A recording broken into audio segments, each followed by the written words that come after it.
ফিলিস্তিনির অবরুদ্ধ গাজা উপত্যকায় ফের আগ্রাসনে মেতেছে দখলদার ইসরায়েল। ইসরায়েলি প্রতিরক্ষা বাহিনীর মুহুর্মুহু ক্ষেপণাস্ত্রের আঘাতে নরকে পরিণত হয়েছে উপত্যকা। বন্দি বিনিময় চুক্তি লঙ্ঘনের দায়ে সশস্ত্র গোষ্ঠী হামাসকে নির্মূলের লক্ষ্যে 2 মাস পর ফের হামলায় ব্যস্ত তেল আবিব। হামলায় মার্কিন প্রেসিডেন্ট ট্রাম্পেরও রয়েছে অনুমতি। এতে গাজাকে ঢেলে সাজাতে মুসলিম বিশ্ব যখন একজোট, ঠিক তখনই উপত্যকায় ইসরায়েলি আগ্রাসন মধ্যপ্রাচ্যকে উত্তপ্ত করে তুলছে বলে মত মধ্যপ্রাচ্য বিষয়ক বিশ্লেষকদের। এদিকে উত্তপ্ত লোহিত সাগর।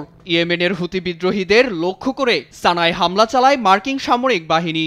জবাবে মার্কিন রণতরীতে পাল্টা হামলা চালায় হুতিও, যার জন্য ইরানকে চোখ রাঙাচ্ছে ট্রাম্প প্রশাসন। এছাড়া ওয়াশিংটনের দেয়া এক বিবৃতি ঘিরে ছড়াচ্ছে আতঙ্ক। সম্প্রতি হোয়াইট হাউস মুখপাত্র ক্যারোলিন লিভিট জানান, হামাস, হুতি, হিজবুল্লাহ কেউই ছাড় পাবে না।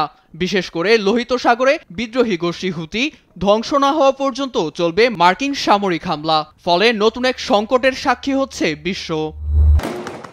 এছাড়া নতুন করে সিরিয়া লেবানন সীমান্তে ছড়িয়েছে উত্তেজনা। পাচারকারীদের লক্ষ্য করে সিরিয়ার হামলার জবাবে সীমান্তে চলে পাল্টা হামলা। ঘটে হতাহতের ঘটনা।